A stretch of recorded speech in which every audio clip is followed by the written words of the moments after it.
নমস্কাৰ এই মাত্ৰ জেনে তেনে বাছি আহিলো আসলতে এখন গাঁৱত প্ৰৱেশ কৰিলো বসা গাঁও আৰু তাতে আমাৰ এজন দলীয় সতীৰ্থৰ ওচৰত গলো সতীৰ্থজনে নিমন্ত্ৰণ কৰিলে একাপ চাহ খাবৰ কাৰণে যিহেতু দিনটো বহু বিজি শিডিউল বিভিন্ন কামত ঘূৰি থাকিলো আৰু এখন আমাৰ কৰ্মী সভাটো অংশগ্ৰহণ কৰি বসা গাঁৱত সোমাওতে মই আমাৰ সমষ্টি কমিটিৰ সম্পাদক ভাইটি দাসৰ ঘৰৰ পৰা ওলাই তিনিআলি আহিলো তিনিআলিতে এজন আমাৰ শুভাকাংক্ষী মোক দেখা পাই তেওঁ খুব আদৰেৰে মাতি নিলে ছাৰ আহক মোৰ দোকানখন এবাৰ চাই যাব বুলি তিনিআলিত আৰু যেতিয়া তিনিআলি ওচৰ পালোগৈ পোৱাৰ লগে লগে এজন মানুহ আহি মোক সুধিলে যে আপুনি নাওবৈছাত কেনেকৈ ইলেকশ্যন খেলিব আপোনাৰ ঘৰ গোগামুখত গতিকে আপুনি নাওবৈছালৈ কিয় আহিছে এনেকুৱা ধৰণৰ বিভিন্ন ধৰণৰ প্ৰশ্ন কৰিলে মই তেওঁক মাতি কলো ককাইদেউ আহক অলপ বহক বুলি এনেকে বহিবলৈ দিলো বহিবলৈ তেওঁক খাটনি কৰিলো কিন্তু তেওঁ নবহে তেওঁ উপজুপৰি বিভিন্ন ধৰণৰ প্ৰশ্ন অৱতাৰণা কৰি আছে যে আপুনি ইয়াত কেনেকৈ খেলিব আপুনি ইয়াত জেপি দাস থাকোতে জয়প্ৰকাশ দাস এখন গাঁৱত থাকোতে আপুনি কেনেকৈ এমএলএ খেলিব এখন গাঁৱত আহি আপুনি বসা গাঁৱলৈ কিয় সোমাইছে ইয়াত আপুনি কিয় আহি ইয়াত কাম কাজ কৰিছে এনেকুৱা ধৰণৰ বিভিন্ন ধৰণৰ প্ৰশ্ন অবান্তৰ প্ৰশ্ন অৱতাৰণা কৰিছে তাৰ পিছত আমাৰ কৰ্মীসকলে তাৰ স্থানীয় যি আমাৰ সাধাৰণ সম্পাদক আছিল ভাইটি দাসে তেওঁক মানে কলে অলপ শান্ত হ'বৰ কাৰণে তেওঁক মানে বুজনি দিলে কিন্তু ভাইটি দাসকো তেওঁ গতি কৰি ঠেলা হেঁচা কৰি তেওঁ মানে বিভিন্ন ধৰণৰ বেয়া গালিগালাজ তেওঁ পাৰিবলৈ আৰম্ভ কৰিলে প্ৰকাণ্ড দুটা শিলগুটি হাতত উঠাই লৈছে আৰু শিলগুটিৰে তেওঁক আক্ৰমণ কৰিবৰ কাৰণে উদ্যত হৈছে মাৰিবৰ কাৰণে উদ্যত হৈছে ঠেলা হেঁচা কৰিছে মোৰ গাড়ীত শিলগুটি মাৰিবৰ কাৰণে তেওঁ উদ্যত হৈছে গাড়ী ভাঙি পেলাম বুলি কৈছে তো এনেকুৱা ধৰণৰ মানে গুণ্ডাগিৰি কৰিবলৈ আৰম্ভ কৰি দিলে আৰু তেওঁ বাৰে কৈ আছে যে তেওঁ ইয়াৰ বেটা জয়প্ৰকাশ দাস ইয়াৰ বেটা আপুনি নহয় ইয়াৰ বেটা হল জেপি দাস মানে ডাক্তৰ জয়প্ৰকাশ দাস যিজন কংগ্ৰেছৰ পৰা হয়তো আগন্তুক 2026ত প্ৰতিদ্বন্দ্বিতা কৰিব গতিকে ইয়াৰ বেটাটো তই কেনেকে হলি তুমি ইয়াৰ বেটা কেনেকে হলা তো মই আজি দেখিলো যে মই ৰাস্তাত যেতিয়া গৈছো মোৰ কোনোবা শুভাকাংক্ষীয়ে মোৰ নামত বিভিন্ন গোটেই পোষ্টত মানে পোষ্টাৰিং কৰি থৈছে যে বহুত হল নেতা নালাগে আমাক বেটা লাগে গতিকে ৰাইজৰ কাম কৰা মানুহ লাগে আৰু আমি ৰাইজৰ মাজত সোমাইছো জনতাৰ মাজত সোমাইছো এটা নতুন দল ৰাইজৰ দল আমি জনতাৰ দুৱাৰে গৈছো বানপানীৰ সময়ত একেৰাহে 10 দিন ধৰি আমি মানুহৰ মাজত সোমাইছো মানুহক কলৰ ভুৰ বনাই মানুহক তাৰ পৰা আমি উদ্ধাৰ কৰি আনিছো গতিকে মানুহে ৰাইজৰ দলক আকোৱালি লৈছে আমাক আকোৱালি লৈছে আৰু ঘৰে এতিয়া ৰাইজৰ দলৰ মানুহে কথা ক'ব লৈছে আৰু তাৰ কাৰণে হয়তো কোনোবাই ভয় খাইছে আৰু আমি আগতেই কৈছো যে আমি এনেকুৱা মানুহ যে আমি মানুহৰ কাৰণে কাম কৰা মানুহ আমি ৰাতি 2-3টা লৈকে আমি নুখু মানে আমি একেবাৰে টোপনি জয় কৰি 2-3টা লৈকে আমি মানুহৰ মাজত সোমাই থকা মানুহ গতিকে আমাৰ কৰ্মৰাজি দেখি আমাৰ যি কষ্ট আৰু আমি যি ত্যাগ কৰিব পৰা আমাৰ সাহস দেখি তেওঁলোক ইতিমধ্যে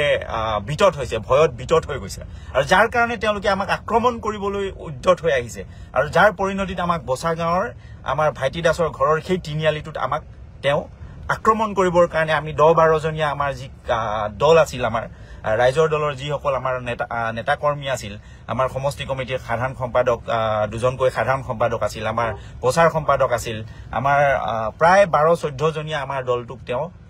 তেওঁলোকে তাত আক্ৰমণ কৰিবৰ কাৰণে উদ্যত হৈছিল আৰু বিভিন্ন ধৰণৰ বেয়া কথা কৈ আমাক আক্ৰমণ কৰিবৰ কাৰণে তেওঁ খেলি আহিছিল আৰু আমাৰ যি কিগৰাকী আমাৰ ভাইটি দাসৰ পত্নী আছিল আমাৰ মোৰে এগৰাকী ভগ্নী আছিল গতিকে সেই তেওঁলোকক চুকা অস্ত্ৰৰে দাৰে কাটি হত্যা কৰিম বুলি তেওঁ এনেকুৱা ধৰণৰ কথা কৈছিল যে ইয়াত অকল জয়প্ৰকাশ দাসেহে ইয়াত এমএলএ খেলিব পাৰিব তাৰ বাহিৰে বেলেগে নোৱাৰিব এনেকুৱা কথা কৈছিল আৰু আজি এজন আমাৰ কৰ্মীক আমাৰ তাৰে এজন কৰ্মীক হাতত কামুৰি তেওঁ একেবাৰে গোটেই প্ৰায় 8টামান দাঁত বহিছে 6টাৰ পৰা 8টামান দাঁত তেওঁ মই এটা ভিডিঅ' দি থৈছো আপোনালোকে চাব পাৰে গোটেই তেজে ৰঙা হৈ গৈছে হাতত কামুৰি দিছে তেওঁ হাতখনত ধৰি কামুৰি দিছে চিৎকাৰ কৰি উঠিছে আমাৰ কৰ্মীজনে একদম ভয়ংকৰ এটা পৰিস্থিতি তেওঁ তাত ৰচনা কৰিছে বসা গাঁওখন মই জানো অসমৰ ভিতৰত সৰ্ববৃহৎ গাঁও সেই বসা গাঁওখনত মোৰ 11 জনী বাই আছে 11 জনী বাই আছে মোৰ গাঁৱৰ পৰা বিয়া হৈ আহিছে মোৰ পেহী ছোৱালী তাত বিয়া হৈছে মোৰ জেঠাই ছোৱালী সেই বসা গাঁৱত বিয়া হৈছে মোৰ মামা ছোৱালী বসা গাঁৱত মোৰ ভন্টি আছে প্ৰায় 12-14 জনী ভণ্টি তাত বিয়া হৈছে মোৰ মামাৰ ছোৱালী তাত বসা গাঁৱত বিয়া হৈছে মোৰ পেহী ছোৱালী বসা গাঁৱত বিয়া হৈছে মোৰ লগৰ লৰাৰ মানে ভনী মানে মোৰ ভনী তাত বিয়া হৈছে গতি এই গাঁওখনৰ বহু ভদ্ৰ মানুহ আছে এই মানুহবোৰ খুব অতিথি পৰায়ণ মই যেতিয়া বিভিন্ন জায়গাত তেলিয়া পথাৰকে ধৰি এফালে আপোনাৰ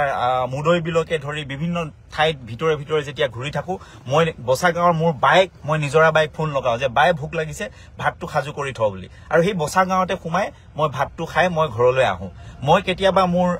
ভনী এজনীক ফোন কৰো মোৰ মুমাই ছোৱালীজনীক মই ফোন কৰো যে ভনী ভাতটো বনাই থবি মই খাই যাম বুলি তাত ফোন কৰো মোক বসা গাঁৱত দেখাৰ লগে লগে আমাৰ ওসি পুলিচ বিষয়া দেৱানন্দ দাসৰ দেউতাই মোক যদি বসা গাঁৱত কেনেবাকে দেখে তেওঁ মোক আহি গাত ধৰি মাতি নিয়ে বুপাই ভাত কিবা এটা খাই যাবি চাহ একাপ খাই যাবি এনেকৈ তেওঁ আমাক তালৈ মাতি নিয়ে মোৰ বায়ে এফালে যেতিয়া মই যাওঁ মোৰ বায়ে তেওঁ ফোন কৰে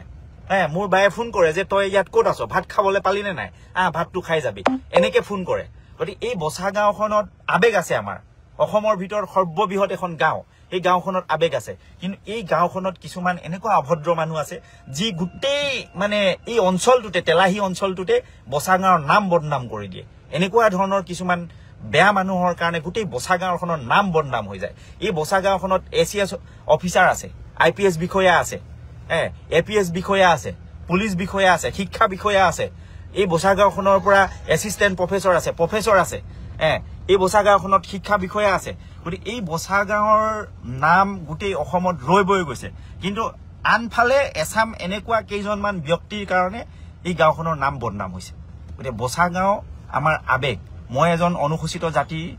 সন্তান সেই বসা গাঁওখনো অনুসূচিত জাতি অধ্যুষিত এখন গাঁও আসলতে কবলৈ লাজ লাগে এনেকুৱা ধৰণৰ মানুহৰ কাৰণে এই গাঁওবিলাকৰ বদনাম হয় গতিকে এটা কথা তেওঁ বাৰে বাৰে উচ্চাৰণ কৰিছে বাৰে বাৰে কৈ আছে তই কেনেকৈ এই গাঁৱৰ বেটা হলি এই গাঁৱৰ বেটাটো জয়প্ৰকাশ দাস গতিকে জয়প্ৰকাশে ইয়াত ইলেকশ্যন খেলিব তুমি ইয়াত কেনেকৈ ইলেকশ্যন খেলিবা তুমি কেনেকৈ ইয়াৰ বেটা হলা সেই কথাটো মোক কোৱা মই কৈছো যে আপুনি শান্ত হওক অকমান বহক আমি অলপ কথা পাতো আমি সকলো ককাই ভাই গতিকে পলিটিক্স আপুনি কৰিছে আপুনি কংগ্ৰেছ কৰিছে মই ৰাইজৰ দল কৰিছো কোনোবাই হয়তো বিজেপি কৰিছে গতিকে আমি বহি কথা পাতিম যদি আমাৰ কিবা ভুল হৈছে তেনেহলে আপুনি শুধৰাই দিব ধুনীয়াকে তেওঁক কৈছো আহক বহক ককাইদেউ বুলি মাতিছো ককাইদেউ বুলি মই সম্বোধন কৰিছো যিহেতু বয়সত হয়তো আমাতকে 2-4 বছৰ তেওঁ ডাঙৰ হ'ব গতিকে ককাইদেউ বুলি মই সম্বোধন কৰি খুব ভদ্ৰভাৱে তেওঁক নিমন্ত্ৰণ জনাইছো আহক বুলি কাজিয়া কৰিব পৰা ক্ষমতাটো আমাৰো আছে আমাৰ লগতো আছে আমাৰোতো আপোনাতকে সুস্থ সবল ডেকা ল'ৰা আমাৰ লগত আছে কিন্তু মই কাকো কাজিয়া কৰিবলৈ দিয়া নাই হ'ব যিমান বেয়া কথা কৈছে মোক যিমান বেয়া কথা কওক যিমান বেয়া কথা কয় যিমান গালি পাৰে যিমান মাৰিবলৈ উদ্যত হয় হওক মই কাকো মোৰ কৰ্মীক কাজিয়া কৰিবৰ কাৰণে দিয়া নাই সেই অভদ্ৰামীটো অন্তত ডাক্তৰ হৰিকান্ত দাসে নকৰে আৰু মই থকালৈকে মোৰ ল'ৰাক মই সেই অভদ্ৰামী কেতিয়াও কৰিবলৈ নিদিওঁ আমি দ্ৰুতগতিত কাম কৰিছো মানুহৰ মাজত সোমাই পৰিছো মানুহৰ ঘৰে ঘৰে গৈছো 2026ত আমি এই যে পৰম্পৰাগত যি লেটেৰা ৰাজনীতি আমি পৰিৱৰ্তন কৰি যে এজন বিধায়ক কেনেকুৱা হ'ব লাগে এই কথা আমি মানুহক জনাবৰ কাৰণে ওলাইছো যে বিধায়ক এজন হয় যে দিছপুৰত বহি থাকিবৰ কাৰণে নহয় কংগ্ৰেছীবিলাকে এইবোৰ বুজি নাপায় কংগ্ৰেছীবোৰে এইবোৰ বুজি নাপায় তেওঁলোকৰ অকল চকিত চকু দেখিব আপোনালোকে কংগ্ৰেছী পেটুৱা লিডাৰ কিটাক দেখিব একদম এনেকুৱা ধৰণৰ ৰজাৰ নিচিনা বহি থাকিব চকিত বহি থাকিব আৰু 10-12টালৈকে দিনৰ 10টালৈকে শুই খাই বৈ শুই দিনৰ 11টা বজালৈকে শুই আৰু যেতিয়া ইলেকশ্যনটো আহিব ইলেকশ্যনৰ ওচৰত তেওঁলোকে ভয় ভাবুকিৰে আমাৰ ঘৰত আমাৰ কৰ্মীসকলৰ ঘৰত গৈ কেনেকুৱা ধৰণৰ ব্লেকমেলিং কেনেকুৱা পৰ্যায়ত ব্লেকমেলিং কৰিছে তেওঁলোকে ব্লেকমেলাৰ আসলতে এই যে আমি কংগ্ৰেছক যে ইয়াৰ পৰা উৎখাত কৰিছিলো এটা সময়ত 2014 সময়টোত তেওঁলোকৰ এনেকুৱাবিলাক উদ্ভণ্ডালিৰ কাৰণে তেওঁলোকৰ এনেকুৱাবিলাক নীতি আদৰ্শৰ কাৰণে আমি তেওঁলোকক প্ৰত্যাখ্যান কৰিছিলো আসলতে এতিয়াও সময় আহি পাইছে এতিয়াও সময় আহিছে ৰাইজে প্ৰত্যুত্তৰ দিব মই একো নকওঁ মই বাৰে বাৰে কৈছো বসা গাঁৱৰ মানুহৰ লগত মোৰ আবেগ জড়িত আছে মোৰ ভনী বিয়া হৈছে বসা গাঁৱত মোৰ বাই বিয়া হৈছে বসা গাঁৱত মোৰ বহু ৰিলেটিভছ আছে বসা গাঁওখন মোৰ আবেগ এই বসা গাঁৱত মই প্ৰতি ঘৰ মানুহতে ভাত খাব পাৰো কিন্তু তাৰ মাজতে 2-1 এনেকুৱা মানুহ আছে যি মানে কিছুমান মানুহৰ দ্বাৰা পুলিচ পৰিচালিত হৈ তেওঁলোকে গুণ্ডাগিৰি কৰিবলৈ আৰম্ভ কৰিছে আৰু চাই লম দেখা যাব ৰাইজ আছে, ৰাইজ আমাৰ আশীৰ্বাদ। গতিকে ৰাইজে আশীৰ্বাদ দিছে যেতিয়া ৰাইজে ৰজা, গতিকে সকলো বিচাৰ আমি ৰাইজৰ ওপৰত এৰিছো। আমি কোনো ধৰণৰ গুণ্ডাগিৰি নকৰো, ৰাইজে যি ৰায় দিব সেয়াই মানি ল'ম। ভয় খোৱাৰ কাৰণ নাই, তেওঁলোকে হতাশাত ভুগিছে, ভয় খাইছে। মানুহবিলাক দেখিলেই গম পায় হতাশগ্ৰস্ত মানুহৰ এনেকুৱা ধৰণৰ কাৰবাৰ, মানুহে এনেকুৱা ধৰণৰ কাৰবাৰ কৰে। গতিকে সকলো ভালে থাকক। যি গুণ্ডাগিৰি কৰিলে তেওঁকো পুনৰবাৰ এই লাইভটোৰ জৰিয়তে অনুৰোধ জনাম যাতে তেনেকুৱা ধৰণৰ মানসিকতা আমি পৰিহাৰ কৰিব লাগে। আমি সকলো ককাই ভাই ৰাজনীতি কৰিছো, মূল্যবোধৰ ৰাজনীতি কৰিছো, আদৰ্শগত ৰাজনীতি কৰিছো, সকলোকে লগত লৈ একেলগে লগত লৈ চলা ৰাজনীতি কৰিছো। সেইকাৰণেই আমি কাজিয়া নকৰি বাৰে বাৰে তেওঁক বুজাইছো যে ককাইদেউ আহক, ভালকে বহি লওঁ, কথা পাতো, ভুল কোনখিনিত হৈছে মোৰ আপুনি দেখাই দিব। গতিকে সেই ভুলটো মই কেতিয়াও অদূৰ ভৱিষ্যত নকৰো, এনেকুৱা কথা কৈছো। কিন্তু তেওঁ তুচ্ছ তাচ্ছিল্য কৰি এনেকুৱা ডাঙৰকে চিঞৰিছে। এই কামবিলাক আচলতে বহুত বেয়া কাম হৈছে। এনেকুৱা ধৰণৰ কাম কৰাটো একেবাৰে অনুচিত। গতিকে ধন্যবাদ।